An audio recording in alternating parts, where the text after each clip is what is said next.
घराघरामध्ये आणि देशाच्या घरामध्ये कलेतून प्रसिद्ध असलेले आज या ठिकाणी उपस्थित असलेले भाऊसाहेब कदम, आपले उमेदवार शेखरजी निकम, माजी आमदार सदानंदजी चव्हाण साहेब, व्यासपीठावर उपस्थित असलेले सर्व मान्यवर, या ठिकाणी माझी एक पत्नी सोडून बाकी सगळ्या उपस्थित असलेल्या माझ्या लाडक्या बहिणी, उपस्थित बंधू भगिनी, छायाचित्रकार आणि पत्रकार, 4 वाजता फोन आला की या आजच्या सभेला भाऊसाहेब कदम या ठिकाणी येणार आहे. या परशुरामाच्या नगरीमध्ये तुम्ही आलात, त्यामुळं मी सर्वांच्या वतीनं आपलं पहिल्यांदा स्वागत करतो. आणि मला एवढा आनंद झाला की ते कदम आणि मी मुकादम. हे सगळंच सांगायचं नसतं. आणि भाऊसाहेब कदम जे महाराष्ट्रामध्ये आणि देशामध्ये कार्यक्रम जे करतात त्याला क्वालिटी आहे, घराघरामध्ये प्रसिद्ध आहेत. त्यांची जशी क्वालिटी आहे तशी 5 वर्षामध्ये पाहिलं आपण आपले उमेदवार शेखर सर निकम, त्यांचीसुद्धा कामाची क्वालिटी आहे. कोरोनाच्या महामारीमध्ये त्यांनी काम केलं. पूर आला तेव्हा सकाळी 6 वाजता उठून लोकांच्या घरामध्ये गेले, कोट्यवधीचा निधी आणला. या आपल्या चिपळूण संमेश्वर मतदारसंघामध्ये एवढी कामं झाली. तर आपण सगळ्यांनी ठरवलेलं आहे आणि ही प्रचंड गर्दी याच्यासाठी आहे की क्वालिटीला महत्त्व देणार आहात आणि क्वालिटीचा आमचा उमेदवार असल्यामुळे त्यांना आम्ही मतदान करणार. बघा, मतदारात 5 रुपयाच्या अगरबत्तीच्या पुड्या आणि 5 रुपयाच्या मेणबत्तीच्या पुड्या वाटून कोणी मतं देत नाही.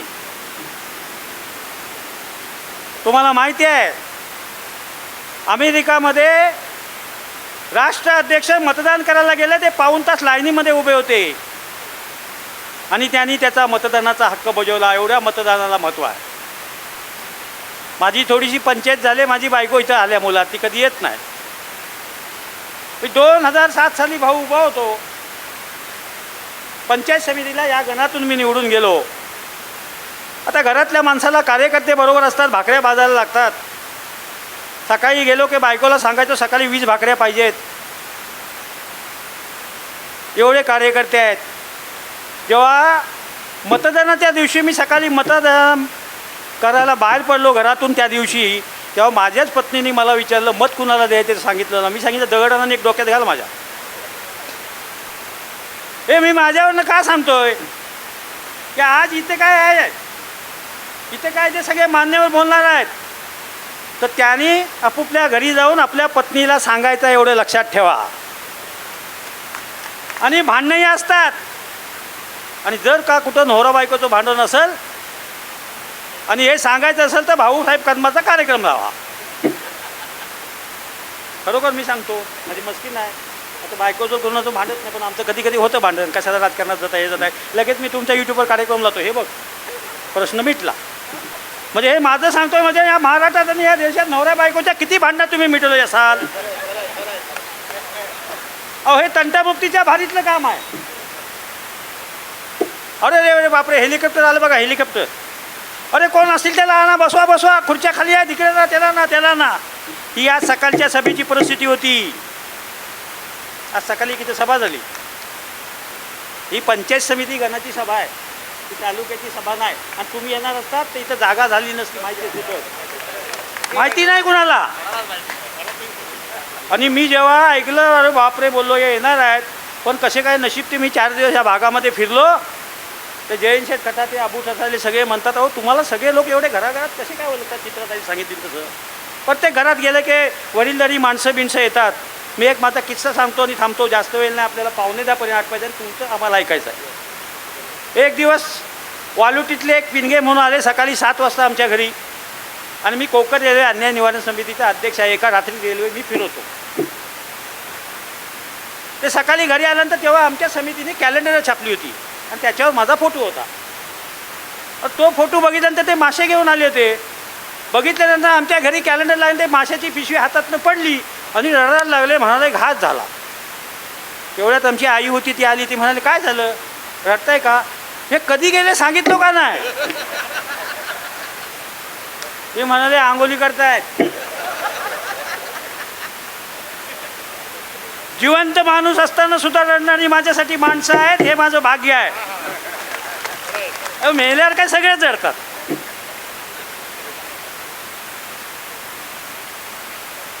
लाडक्या बहिणी ओळखता काय मला? मी तुमचा लाडका भाऊ, हे सगळे आम्ही भाऊ बसलोय. अहो काय चेष्टा करताय तुम्ही, काय चेष्टा करताय? परवा एका आमच्या विरोधी पक्षाच्या महिला भगिनीने एक मुलाखत दिली. म्हणाली ही योजना अशी आहे, ही योजना तशी आहे, अमुक आहे तमुक आहे.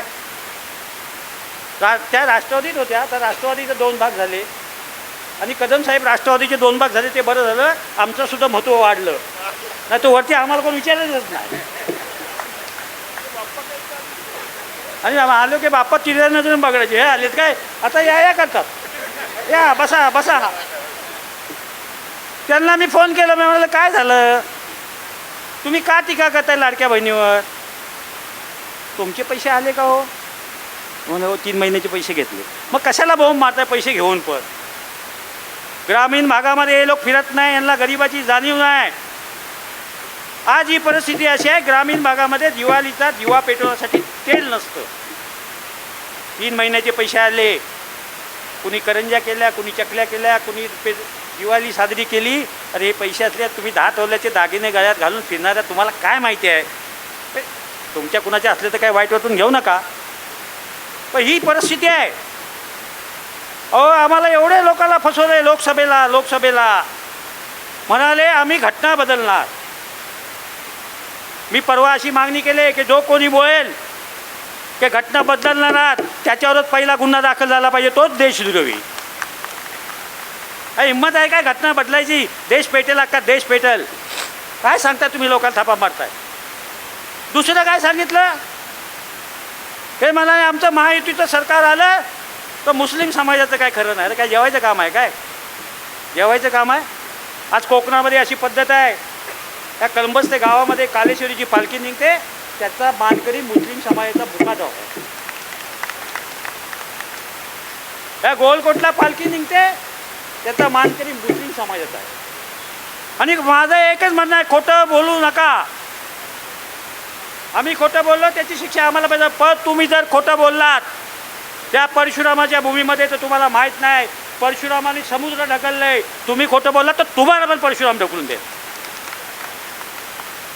काल कोणीतरी सांगितलं म्हणला इथं आम्हाला असा करून तसा करू, इथं लीड मिळेल म्हणाले, इथं असं आहे तसं आहे. तुम्हाला 20 तारखेला दाखवतो काय आहे ते. आज बोलत नाही. त्यामुळं या कुठल्याही यांच्या थापाबाजीला भूलही न पडता, आता काय सांगितलं सकाळी, आम्ही नोकऱ्यांचे प्रश्न सोडवणार आहोत. कुणाला सांगताय तुम्ही? अरे ज्यांनी नोकऱ्यांचे प्रश्न सोडवले त्यांना सांगताय. अरे निकम साहेबांचे 50 हायस्कूल आणि 40 कॉलेज आहेत. अनेक मुलाला फुकट शिक्षण दिले जातं. चव्हाण साहेब आमच्या इथला एक मोहल्ल्यातला मुस्ताक मुकादम म्हणून आहेत, ते कोविडमध्ये आहेत. स्वतःच्या खिशातले 75,000 रुपये विमानाचं तिकीट काढून खर्च करून तो शेखर निकमाला मत देण्यासाठी माणूस येणार आहे. तुम्ही काय शिक्षणाचं सांगताय? मी तुम्हाला सांगितलं ना सुरुवातीला, रेल्वे मी अशी उलटी फिरून 300 लोक मीच लावलेले माझेच आहेत. त्यामुळं प्रत्येक प्रश्न सोडवण्यासाठी आम्ही तुम्हाला बांधलेलो आहोत. तुम्हाला आता माहिती आहे, तुम्हाला येताना फाटक पडते सारखं, आम्हालाही माहिती आहे. बरेच दिवस आम्ही प्रयत्न करतो, शेखर सर प्रयत्न करतायत, पण अजितदादांनी आणि चव्हाण साहेबांनी, बांधकाम मंत्र्यांनी आचारसंहितेपूर्वीच शब्द दिलेला आहे की हा पूल मंजूर झालेला आहे. तो एक प्रश्न सुटत. त्यामुळं प्रश्न सोडवणारे कोण आणि आयत्या वेळी मतं मागणारे कोण, हे तुम्ही ओळखलं पाहिजे. आणि त्या दृष्टिकोनातून 20 तारखेला आपण सगळ्यांनी एका हातात हात घालून, बारीक सुरीक काय हे असतील ते बाजूला ठेवून, आपल्या शेखर सराला प्रचंड मताने आमदार करायचं आहे. आणि वरच्या लोकांना दाखवायचं आहे संगमेश्वर चिपळूणमध्ये सगळ्या तिन्ही पक्षाची ताकद किती आहे. आणि भाऊसाहेब कदम, आमचा एक निरोप आहे तुम्हाला, तेवढा तुम्ही अजितदादाला, देवेंद्र फडणवीसांना आणि शिंदे साहेबांना सांगा. आणि तुम्ही सांगितलं तरी 100% ऐकतील. या जिल्ह्याला 2 मंत्रिपदं द्या आणि त्याच्यामध्ये एक शेखर सरांचं नाव असलं पाहिजे. एवढं तुम्ही आमचं काम करा. हां नाही, पण ते जर तिकडे राहतात ना, काहीतरी चावी तिकडे फिरवतील. काय तुमच्यावर विश्वास आहे? हां. तर मी आपल्याला ही आचारसंहिता असल्यामुळं 9:45 वाजता ही सभा संपवायची आहे आणि म्हणून मी काही जास्त वेळ घेणार नाही. माझी एक अडचण ह्या ठिकाणी झाली, मला माफ करा. प्रत्येक माणूस जो या ठिकाणी बसलेला आहे त्याचं नाव मला माहिती आहे, प्रत्येकाचं नाव माहिती आहे, सगळ्यांची नावं घ्यायला पाहिजे, पण मी घेऊ शकलो नाही. ती जर नावं घ्यायला गेलो तर सकाळ होईल आणि जर सगळ्यांची घेतली आणि एका जणाचं जर कुणाचं घ्यायचं झालं तर शौकत मुकादमाने आमचं नाव घेतलं नाही, त्यांचं पण बघतो. म्हणून तसं काय करू नका. आणि फार लोकांची गैरसोय झालेली आहे. त्या समोरच्या घरात लोक बसले आहेत, वरती गॅलरीमध्ये आमच्या भगिनी बसल्या आहेत, त्या कोपऱ्यात लोक उभे आहेत, जागा अपुरी पडली, त्यामुळं बसायची अडचण झाली. त्यामुळं मी आपल्या सर्वांजवळ दिलगिरी व्यक्त करतो आणि माझे दोन अत्यंत कमी वेळ या ठिकाणी राहिलेला आहे. आणि आज आपल्या या मतदारसंघाचे उमेदवार सन्माननीय शेखरजी सर आणि त्यांना निवडून द्यावं, मोठ्या मताधिक्याने द्यावं, निवडून येणारच आहेत पण मोठ्या मताधिक्याने द्यावं, ह्याच्यासाठी आपल्या ह्या प्रचारासाठी उपस्थित स्टार प्रचारक, आमचे मित्र, तुमचे सर्वांचे भाऊ कदम, आता सर्वांची नावं घेत नाही, सन्माननीय सर्व भाजपाचे पदाधिकारी, रामदासजी आमच्या चित्राताई, बाप्पा सावंत आले त्या ठिकाणी, विशेषतः राष्ट्रवादीचे सर्व शिलेदार, आमचे शिवसेनेचे शिलेदार, RPIचे शिलेदार, पत्रकार बंधू आणि सर्व या ठिकाणी उपस्थित या पंचायत समिती गणातील कार्यकर्ते बंधू आणि भगिनी, यावेळची निवडणूक संपूर्ण महाराष्ट्रामध्ये युती आघाडी करून लढली जाते आणि युती आघाडीमुळे एक वेगवेगळे चित्र आपल्याला पाहायला मिळतं. म्हणजे गेल्या वेळेचे उमेदवार समोरासमोरचे, यावेळेचे या एका व्यासपीठावर, हे सगळं एका मतदारसंघापुरतं मर्यादित नाही आहे, हे संपूर्ण महाराष्ट्राचं चित्र आहे. आणि त्याच्यामुळे लोकांमध्ये काही वेळा असं वाटतं की हे कसं शक्य आहे. सगळ्याच ठिकाणी शक्य झाले असतलं पण काही प्रकारे काही ठिकाणी असं थोडेफार बंडखोरी म्हणा, काही ऐकलं नाही, काही रागाने राजीनामे, हकालपट्टी, अशा बऱ्याच गोष्टी आपल्याला ऐकायला मिळत आहेत. परंतु बंधूंनो, या मतदारसंघातलं 10 वर्ष मी या प्रतिनिधित्व केलं आणि 10 वर्षामध्ये या आपल्या सर्व जनतेची सेवा करण्याची चांगली संधी मिळाली. खेड्यापाड्यामध्ये, कानाकोपऱ्यामध्ये छोट्या मोठ्या कामांच्या निमित्तानं त्या ठिकाणी मला जाण्याची संधी मिळाली. तुमचं सर्वांचं प्रेम मिळालं आणि एक सर्वसामान्य खेड्यातील, आता आमच्या या सर्व मंडळी उमेदवारांच्या बऱ्याच काही चर्चा तुमच्या होतात, त्यातलं माझ्याकडे काही नाही, माझी ना कोणतं काही, म्हणजे असं फार मोठं, माझ्या एक खेड्यातील अगदी गरीब आमच्या शेतकरी कुटुंबातील एक कार्यकर्ता म्हणा, तुम्ही व्यक्ती म्हणा, त्या चिपळूणसारख्या ठिकाणी येऊन 10 वर्ष आमदार होतो, ह्याच्यासारखं मोठं भाग्य माझ्या दृष्टीनं, फार मोठं भाग्य दुसरं कोणतं नाही. त्यामुळे एखाद्या निवडणुकीमध्ये इच्छा स्वाभाविक असू शकते, परंतु ती न मिळाल्यामुळे आपण काही वेगळ्या पद्धतीनं दुसरा कोणतरी आमदार होतोय म्हणून त्या दृष्टीनं आपण असं वागावं असं माझं मत नव्हतं. आणि म्हणून ज्या पक्षामध्ये आपण काम करतो आहोत त्या पक्षाचं, त्या महायुतीचं काम करावं या उद्दिष्टानं आम्ही आमच्या कार्यकर्त्यांनी सर्वांनी निर्णय घेतला. त्याच्यामध्ये आडेवेळे घेतले नाहीत.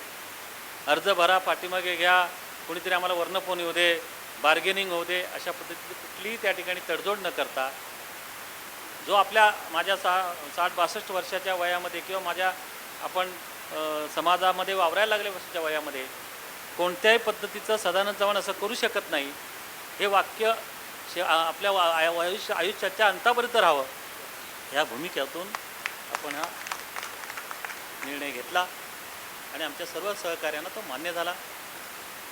निवडणुकीमध्ये उभं राहिलं म्हणजे सगळं काय अशातला भाग नाही, त्याच्यामध्ये जिंकलं हे सगळ्यात महत्त्वाचं आहे. निवडणुका लढवायला आपल्या प्रत्येक, मला वाटतं या मतदारसंघातील, आपल्या महाराष्ट्रातील सर्वच मतदारांना विधानसभा लढण्याचा अधिकार आहे. तो म्हणजे मीच लढावा तूच लढावाच नाही, परंतु लढल्यानंतर जिंकलंही पाहिजे, हा तितकाच महत्त्वाचा मुद्दा आहे. आमचे काही कार्यकर्ते अपक्ष लढा बरेच मंडळी थोडंसं असतात, पण त्याच्या पाठीमागे न जाता आणि कुठेही गदारोळ नाही, कुठेही फार मोठं त्याच्या ठिकाणी आदळापट न करता त्या ठिकाणी या सगळ्या गोष्टी घडल्या आणि इथेच मला वाटतं सरांचा विजय निश्चित आहे. या ठिकाणी चंद्रकांत सावंत यांनी आपल्या संस्कारी त्याच्यामध्ये उत्तम, हे लोक भाषणपट्टू उत्तम आहेत आमचे सर्व RPIची मंडळी, जे मी मान्य करतो. त्यांनी सर्व ह्या सरकारच्या योजनांचा कारभार अगदी यमक जुळून मला वाटतं आठवले साहेबांबरोबर बऱ्याच वेळ त्यांनी काढलेला असावा. आणि त्या ठिकाणी सर्वच म्हणाले भाऊ येणार, भाऊ येणार, भाऊ आला, लाडका भाऊ. खरं आहे, आपण म्हणालात या वर्षीची दिवाळी चांगली झाली.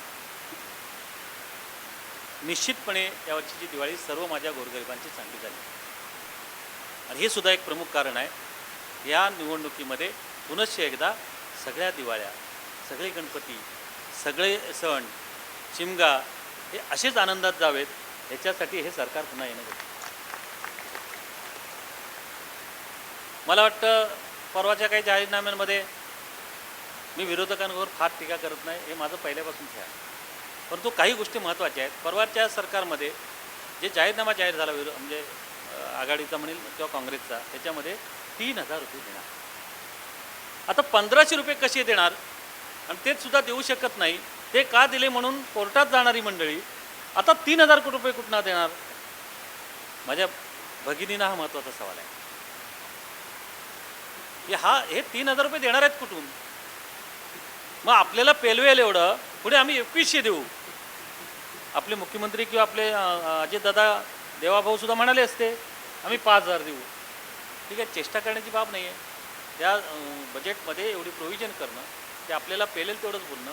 1,500 रुपये यांनी पेललेले आहेत, 2100 रुपये पुढच्या वर्षी पेलू शकतात.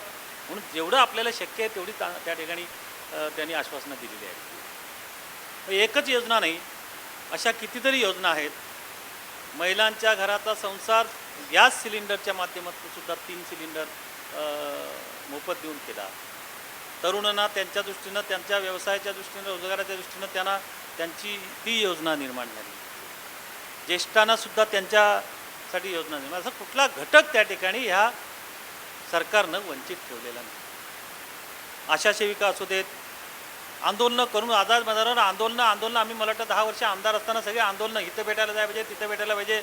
एकदा तर गिरणी कामगारांचं आंदोलन होतं, त्यावेळेस माझे 27,000 रुपये गेले त्या गर्दीत. उद्धवजींच्या बरोबर होतो आम्ही आणि त्याच्यावर पाठोपाठ जाता ते प्रकार असतात सध्या, ते आम्हाला आता त्याच्यातून आम्ही सावध झालो आहे. कशातनं कधी पैसे काढून गेले ते कळलंच नाही. समोर मला वाटतं महानगरपालिकेचं श्रद्धाताई आमच्या ह्या होत्या महापौर, तिथे गेलो, सहज खिशात असा हात घातला तर खिशात काहीच नाही. म्हणजे तिथे मी मुद्दामून का सांगतो, एवढी आंदोलनं त्या ठिकाणी व्हायची. त्यातली बरीचशी आंदोलनं आपल्या सरकारनं, महायुतीनं, एकनाथजी शिंदे साहेबांनी, मुख्यमंत्र्यांनी त्या आंदोलनाच्या प्रत्येकाची दखल घेऊन कोतवाल असू देत, विविध घटक असू देत, त्यांना त्यांच्या पद्धतीनं मोबदला देण्याचं काम केलं. ह्याचं कारण ते सुद्धा एक गरिबीतून वर आलेलं आहे. एका शेतकऱ्याचा मुलगा म्हणून ते सुद्धा त्यांच्या हरिभक्त पारायण त्यांचे ते सुपूत्र आहेत. ते बैठकीतले आहेत, ते मुद्दाम सांगतो. अप्पासाहेबां, नानासाहेबांचे ते बैठकीतले आहेत. त्यामुळे त्यांच्यामध्ये काही तत्त्व आहेत. मला वाटतं इथे बैठकीतली मंडळी असतील, त्यांच्यामध्ये काही थोडंसं नाही म्हटलं तरी ती जाणारी मंडळी त्यांचा स्टेट, त्यांचं वागणं, त्यांचं थोडंफार बदल त्यांच्यामध्ये नक्की असतो. त्यांच्यामध्ये काही संस्कार असतात आणि म्हणून त्या पद्धतीनं त्यांनी ज्या घटकाला त्यांनी न्याय देण्याचा प्रयत्न केला. आपल्याला पुढच्या 5 वर्षामध्ये सुद्धा याच सरकारच्या माध्यमातून अन्य काही राहिलेल्या आपल्या सोयीसुविधा, विकास असेल तो आपल्याला पूर्ण करणं आवश्यक आहे. मला ह्या मतदारसंघामध्ये आपल्याला वेळ आपल्याला सरांना द्यायला पाहिजे, विशेषतः भाऊंना द्यायला पाहिजे.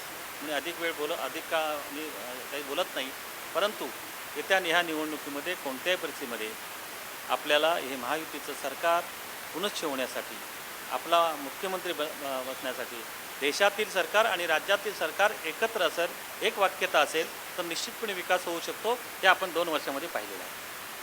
आणि म्हणून ती पुनरावृत्ती करण्यासाठी म्हणून देशातलं सरकार तर आपण गेल्या वेळेस आणलेलं आहे आणि तर पुनश्च एकदा आपल्या महाराष्ट्रातील सरकार यावं. त्याच्यामध्ये एक एक आमदार महत्त्वाचा आहे. मग ते शेखर निकम आहेत महत्त्वाचं नाही, त्या ठिकाणी तो आमदार एक हात बोट करणारा महत्त्वाचा आहे. हा सुद्धा उद्दिष्ट डोळ्यासमोर ठेवून आम्ही त्या ठिकाणी ह्या कामाला लागतो. आणि म्हणून माझ्या सर्व सहकाऱ्यांना माझी विनंती आहे, आपण सर्वांनी एकजुटीनं ह्या मतदारसंघानं कायमस्वरूपी काही ठीक आहे गेल्या वेळेच्या निवडणुकीचा अपवाद वगळता ह्या मतदारसंघानं कायमस्वरूपी शिवसेनेला फार मोठं मताधिक्य. सगळ्यात निवडणुका सारख्या असतात यातला भाग नाही. परंतु अजूनही मला विश्वास आहे आपण, मला वाटतं माझा कायम या ठिकाणी मेळावा ह्या इथं मंगल कार्यालय होतं दत्त रस्त्यावर 5-5 तास कसं रस्ता भरून त्या ठिकाणी लोक 5-5 तास थांबलेले आहेत. म्हणजे अशा प्रकारचे मोठमोठे मेळावे आणि ह्या भागातील कार्यकर्त्याला ह्या राजकारणाची आवड आहे आणि मोठ्या आता हे आपल्या उपस्थित लक्षात येतं आणि तो येतो आणि लोकांना अशा पद्धतीने मतदानामध्ये भाग घेतो. आणि मला एक मुद्दा म्हणून सांगायचं आहे की एक प्रत्येक प्रचारामध्ये आपला तो मुद्दा येत नाही सर, तो यायला हवा. मतदानाची टक्केवारी ही व्हायला हवी.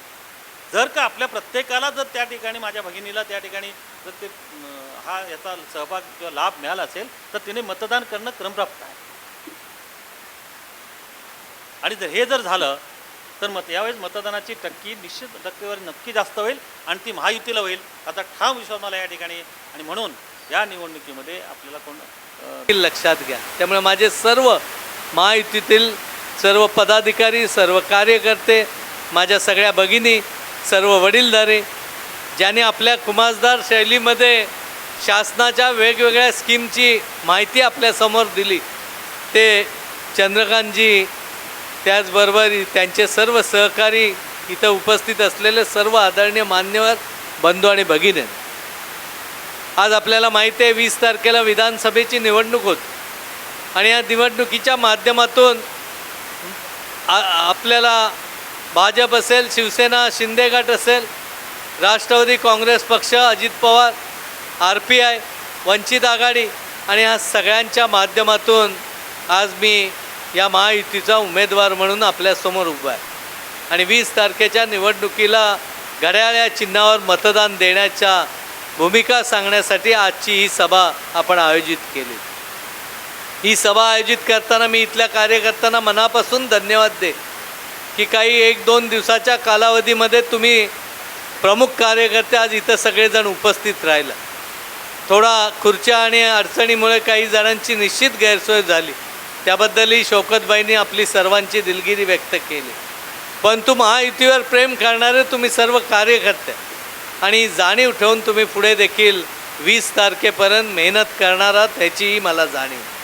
मी नेहमीच सांगत आलो आहे की आपल्याला राहिलेले 10-12 दिवस तुम्ही माझ्यासाठी द्या, महायुतीसाठी द्या. पुढे येणारा सर्व कालावधी 5 वर्षाचा कालावधी हा तुमचा सेवक म्हणून प्रामाणिकपणे काम करण्याची संधी मी निश्चितपणे द्या. या सगळ्यामध्ये महायुतीचे कार्यकर्त्याला जपण्याचं, त्यांना मान सन्मान देण्याची भूमिका सातत्याने माझी राहणार आहे. याबद्दल चिंता करण्याचं कारण या भागामध्ये काम करत असताना आपण बघतोय वेगवेगळी कामं करत असताना आदरणीय अजितदादा असतील, या राज्याचे मुख्यमंत्री एकनाथजी शिंदे साहेब असतील, या राज्याचे दुसरे उपमुख्यमंत्री आदरणीय फडणवीस साहेब असतील, या आमच्या जिल्ह्याचे पालकमंत्री आणि राज्याचे उद्योगमंत्री आदरणीय उदयजी सामंत साहेब असतील आणि आमचे तेवढेच जवळचे पालकमंत्रीसारखेच असलेले आदरणीय रवींद्र चव्हाण साहेब असतील आणि आमचे खासदार नारायण राणे साहेब असतील. या सगळ्यांच्या माध्यमातून विकासाची एक भूमिका घेऊन आपण गेले काही दिवस महायुतीच्या माध्यमातून आपण काम करतो. ही सगळी कामं करत असताना अनेक कामं वेगवेगळ्या टप्प्यावर झाली, अनेक रस्ते झाले. चव्हाण साहेबांनी त्यांच्या कालावधीमध्ये जी धरणं प्रस्तावित करण्याचं काम केलं होतं त्याला अंतिम मंजुरी देण्याचं काम देखील महायुतीच्या माध्यमातून करण्याची संधी देखील माझ्यासारख्या कार्यकर्त्याला मिळाली. कारण आपल्या कोकणामध्ये विशेषतः मोठ्या धरणापेक्षा छोटे छोटे पाझर तलाव व्हावेत ही आपली सगळ्यांची भूमिका आहे. जर हे छोटे पाझर तलाव जास्त झाले तर पाण्याची समस्या आपली पूर्णपणे निघू शकतो आणि त्यासाठीच खऱ्या अर्थाने आपण प्रयत्न केले. दळवटणे असेल, पाली असेल, कोळकेवाडी असेल, मोरवणे असेल, या ग्रामपंचायती बांधण्यासाठीच्या निधीची पूर्तता देखील पालकमंत्री महोदयांच्या माध्यमातून आज इथं झालेली. या भागामध्ये कळंबस्थ, वालोप, दळवटण भागामध्ये देखील ग्रॅव्हिटीची पाणी योजना आणण्याचं काम या राज्याचे पाणी पुरवठा मंत्री गुलाबराव पाटील साहेब असतील, उदयजी असतील, या सगळ्यांच्या माध्यमातून या परिसरामध्ये झालेली. अनेक कामं करत असताना ह्या परिसरातील वालोपे गावचं रेल्वे स्टेशन आज अतिशय अद्ययावतपणे आपल्याला दिसतं आहे. कारण रेल्वे स्टेशन कधी बजेटच्या अंतर्गत काम करण्याचं कधीच सुचत नव्हतं, परंतु या राज्याचे बांधकाम मंत्री आदरणीय रवींद्र चव्हाण साहेबांनी एक भूमिका घेतली की माझ्या कोकणातली रेल्वे स्टेशन अद्ययावत व्हावीत आणि अद्ययावत होण्यासाठी जी मदत करता येईल ती राज्य शासनाच्या माध्यमातून आज आपण करू शकलो. आज आपण वालोप्याचं म्हणजे चिपळूणचं रेल्वे स्टेशन आज एवढं चांगल्या पद्धतीने ते चांगलं झालेलं आहे हेही आपण सगळेजण बघताय. त्यामुळे ही कामं होत असताना युती शासनाच्या माध्यमातून खूप कामाचा झपाटा आहे. ज्या गोष्टीचा उल्लेख आदरणीय सदाबाईंनी केला की वेगवेगळ्या कामाच्या माध्यमातून युती शासन पुढे का सत्तेत यावं हे त्यांनी सांगितलं. मी जरी उमेदवार असलो तरी उद्या निवडून आल्यानंतर महायुतीचा मुख्यमंत्री व्हावा म्हणूनच हात वर करणार आहे आणि त्यासाठी सर्व पक्षांनी एकत्रित येऊन आपल्याला काम करण्याची भूमिका आपल्याला घ्यावी लागेल. सगळ्यांनी छोटे मोठे काही छोट्या गोष्टी असतील, कोणी कोणाला बोलवलं नाही याचा विचार करण्याची गरज नाही. कारण आपल्याला आपल्या महायुतीचा आमदार निवडायचा आहे आणि हे निवडत असताना या भागातला, या परिसराचा, या मतदारसंघाचा विकास देखील तेवढ्याच ताकदीने करायचा. मला अभिमान आहे या राज्याचे मुख्यमंत्री, दोन्ही उपमुख्यमंत्री की सातत्याने आपल्या मतदारसंघातली जी कामं असतील ती चांगल्या पद्धतीने सोडवण्याची भूमिका त्यांच्या माध्यमातून झालेली. जी कामं अपूर्ण आहेत ती देखील एकट्या काही दिवसात पूर्ण करण्याची भूमिका त्यांची सगळ्यांची. आपले खासदार आदरणीय नारायण राणे साहेब असतील, दुसरे आमचे प्रदेशाध्यक्ष खासदार आदरणीय सुनील तटकरे साहेब असतील, या सगळ्यांच्या माध्यमातून उद्या येणारा हा ब्रिज देखील रवींद्र चव्हाण साहेबांनी यासाठी देखील वेगळी मीटिंग घेतली होती आणि हा ब्रिज देखील शौकतबाईंची मागणी आहे त्या पद्धतीने लवकरात लवकर पूर्ण होऊन आपली देखील दळणवळणाची सुविधा या माध्यमातून पूर्ण होईल हा देखील विश्वास तुम्हाला देईल. या कळंबस्त्या गावामध्ये स्वर्गीय निकम साहेबांनी शौकतबाईच्या आग्रहास्तव एक छोटंसं हायस्कूल काढलं. हे हायस्कूल काढत असताना गरीबातला गरीब मुलगा शिकला पाहिजे आणि तो शिकत असताना त्याला फी भरण्याची जरी ताकद नसेल तरी तो शिकला पाहिजे या भावनेतून ही संस्था काम करते. आज मला सांगायला आनंद वाटतो की अनेक गरीब घरातली मुलं शिकलेत, चांगल्या ठिकाणी नोकरी करत आहेत, वेगवेगळ्या ठिकाणी व्यवसाय करत आहेत आणि हे व्यवसाय उभारणीचं काम आणि लोक आणि माणसं घडवण्याचं काम पण सह्याद्री शिक्षण संस्थेच्या माध्यमातून गेले काही वर्ष सातत्याने होतं. त्यामुळे संस्थेवर कोण काय बोलतोय, काय टीका करतोय याची आपल्याला पर्वा करायची गरज नाही. आज कोण कोणाला धमक्या देतोय याच्याबद्दलही बोलायची गरज नाही. कारण ह्या गोष्टी बोलणं सोपं असतं पण करणं तेवढं कठीण असतं. त्यामुळे त्याच्यामध्ये फार वेळ मी घेत नाही. परंतु आज आपल्या काही लोकांनी सांगितलं की इथं कामं करत असताना नुसते नारळ फोडण्याची भूमिका घेतली. पण तुम्ही त्यांना सांगू इच्छितो की इथला प्रत्येक नारळ फुटला आहे, त्याचं टेंडर झालं आहे, काम झालं आहे, त्याचे पैसे वर्ग झालेत आणि त्यानंतरच नारळ फोडण्याचं काम देखील झालं आहे. माझ्या तर कारकिर्दीत जवळजवळ 10%च नारळ मी फोडण्याचं काम केलं आहे. 90% कामं चालू झालेत. कधी नारळ फोडण्यासाठी आम्ही थांबलो नाही कारण ती काम व्हावी हीच आमची भूमिका असते. त्यामुळे या सगळ्या गोष्टीचा विचार करता येणारा काळ आपल्याला सगळ्यांसाठी चांगला जाण्यासाठी महायुतीच्या शासनाला सत्तेत आणण्याचं काम तुमच्या सर्वांच्या माध्यमातून येत्या 20 तारखेला घड्याळ्या निशाणीवर आपण शिक्का मारून करणार आहात. हा विश्वास तुमच्या सगळ्यांच्या उपस्थितीवरनं, तुमच्या सगळ्यांच्या चेहऱ्यावरनं, तुमच्या सगळ्यांच्या उत्साहावरनं एक नवी दिशा आणि ऊर्जा देण्याचं काम निश्चितपणे करतो. ज्याचा उल्लेख आज लाडकी बहिणीचा आपण करतो की 1500 रुपये ही रक्कम काही जणांना छोटी वाटते पण तुम्ही 1500 रुपये रक्कम तुमच्या हक्कासाठीची आहे. छोट्या मोठ्या गरजा तुम्ही त्या माध्यमातून बहिणी माझ्या करू शकता. 100 रुपयाचं औषध आणायचं असेल तर नवऱ्याकडे पैसे मागायची गरज नाही. पुढच्या काळात 29पर्यंत ही योजना चालणार आहे याची ग्वाही या राज्याच्या मुख्यमंत्र्यांनी दिलेली. ही 1500 रुपयाची वाढ होण्याची भूमिका देखील त्यांची निश्चितपणे आहे.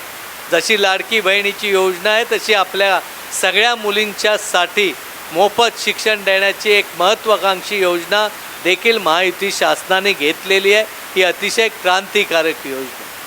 त्याचबरोबर 1.5 लाखाची सुविधा 5 लाखापर्यंत करण्याचा आरोग्याची सुविधा देखील महायुतीच्या शासनाने घेतलेली.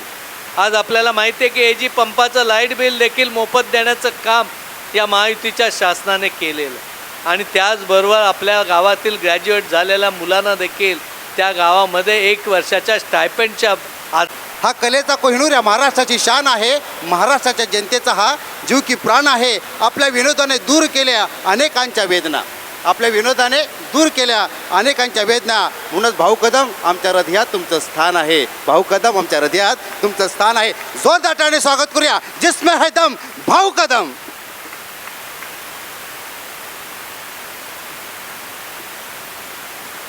नमस्कार. हसताय ना? हसायलाच पाहिजे. महायुतीचे उमेदवार आमचे सर निकम सर, त्याचबरोबर व्यासपीठावरील माजी आमदार सदानंदजी चव्हाण, शौकतभाई आणि सगळे. मला भाषणाची सवय नाही, सॉरी, पण अजितदादांनी मला जी डेअरिंग करायला लावली आहे ती खूप महत्त्वाची आहे. खरं तर मी जेव्हा त्यांना भेटलो ते मला तसं राजकारणाविषयी माहिती नव्हतं, ऐकायचो फक्त. पण प्रत्यक्ष माणूस कसा आहे हे मी जवळून पाहिलं. सकाळी पहाटे 6ला उठतात आणि कामाला लागतात. ते रात्री 1:30पर्यंत ते कामच करत असतात आणि सकाळी परत फ्रेश. आणि तुम्ही कोणीही जा त्यांच्याकडे, कुठल्याही पक्षाचा कोणी गेला तरी काही सांगितलं काम तर ते झालंच पाहिजे असं मी ऐकलं आहे. आमचे बाप्पा सावंत यांच्याकडून त्यांनी खूप कौतुक केलं. खरं तर त्यांनी कौतुक म्हणण्यापेक्षा आज ते 30 ते 33 वर्ष या राजकारणात काम करत आहेत अजितदादा, आणि त्यांनी जवळून पाहिलं आहे. त्यामुळे तो अनुभव वेगळाच आहे. त्यांच्या नवीन नवीन गोष्टी, यांचं कार्य मला ऐकायला मिळतं आहे. खरं तर आदरणीय दादा, इतर असं म्हणून कुणी किती वंदा किती निंदा, आमचा विकासाचा वादा हा एकच अजितदादा. खूप. आणि त्यांनी महायुतीचा उमेदवार म्हणून आपले शेखरजी सर आहेत त्यांना उभं केलं आहे. याचा अर्थ काहीतरी चांगलं घडणार आहे, बदल घडणार आहे. आणि तो मला आता दिसतो आहे की तुम्ही जी एवढी त्यांना साथ देत आहे ही खूप महत्त्वाची आहे. अनेक गोष्टी त्यांनी त्यांच्या पंचसूत्रीमध्ये जेव्हा जाहीर केल्या त्यातली एक महत्त्वाची होती गॅस सिलेंडर. आता फक्त एकच नाही तर 3 मिळणार आहेत वर्षाला. त्यामुळे गपचूप गिळावं लागणार आहे आम्हाला. आणि अजून एक होतं की आता आमचा आवाज तसा बंद झाला आहे की बायको म्हणते आता मी पण कमवते, मलाही 1500 रुपये मिळतात, त्यामुळे आता जास्त वटवट करू नका. त्यामुळे भावांची आवाजाची संख्या कमी होईल आता. आणि खऱ्या अर्थाने महिला सक्षम होतील. आणि मुलींसाठी मोफत शिक्षण त्यांनी जाहीर केलं आहे. त्यानंतर अशी पण एक योजना आहे त्याच्यात की या गरीब शेतकऱ्यांच्या वडिलांना आपल्या मुलीचं लग्न करायला पैसे नसतात तर त्यांनी जर सामूहिक विवाह त्या योजनेत जर त्यांचं लग्न लावलं तर 25,000 रुपये त्यांना अनुदान देण्यात येतं. त्यामुळे हे पण आनंदाची गोष्ट आहे. आमच्या बहिणींची लग्न होतील, बाप कर्जापासून सुकावेल, कर्ज काढणार नाही आणि शेतकरी आत्महत्या करणार नाही, हे महत्त्वाचं आहे. आता महत्त्वाचं शेखर सरांची शाळा, खूप शाळा आहेत आणि मी त्या शाळेतला माझ्या इकडचा विद्यार्थी आहे. पण माझं शिक्षण म्हणजे एवढं अक्षर छान असायचं. आता मला शेखर सरांनी ही कॉपीच दिली.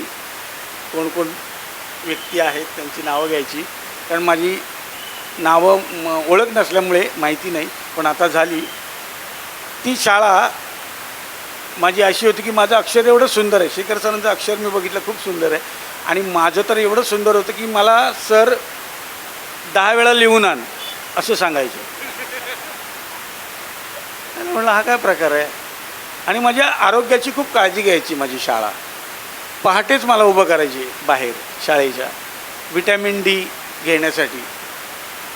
खूप हुशार होतो मी, म्हणजे काय, म्हणजे मला ना आईवडिलांना घेऊन ये असं सांगायचे. त्याचं कारण डायरेक्ट माझ्याशी बोलायचेच नाही, घेऊन ये फक्त. त्यामुळे असा विद्यार्थी. आणि तुम्हाला सांगतो आम्ही एवढे आता विनोदी कलाकार असल्यामुळे कुठल्याही गंभीर प्रसंगी जात नाही. गेलो तर भीती वाटते, त्यांचा सेल्फी चालू असतो.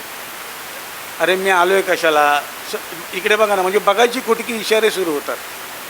म्हणजे एकदा गेलो, माझा मोबाईल मी बंद नव्हता ठेवला. आणि अशा प्रसंगी आता चालले त्या प्रेत चाललं आहे, आम्ही चाललो आहे, आणि माझा मोबाईल वाजला, त्याच्यावर गाणं होतं गुलाबी साडी. माझी वाट लागली हो, मी बंद केला. तेव्हापासून सायलेंट ठेवतो मोबाईल, कारण वाट लागते या सगळ्या गोष्टीत. आणि मला तर एवढंच म्हणायचं आहे की हे सगळं जे आपल्याकडे महायुतीचं सरकार आता स्थापन होईल, आणि मला अजितदादांना मुख्यमंत्री झालेलं पाहायचं आहे. त्यासाठी तुम्हाला घड्याळ या निशाणीचं बटन दाबायचं आहे, आणि त्यांना बहुमताने निवडून तुम्ही शेखरबाईंना आणा. अजितदादा आपोआप मुख्यमंत्री होतील आणि आपली खूप प्रगती होईल. मला वाटतं 5 वर्ष छान गेली, अजून 5 वर्ष द्या, अजून खूप जे काही योजना आहेत त्या आपल्यापर्यंत पोचतील, आणि आपलं गाव, आपलं चिपळूण खूप नावारूपाला येईल अशी मी आशा बाळगतो. आणि इथेच थांबतो. जय हिंद, जय महाराष्ट्र.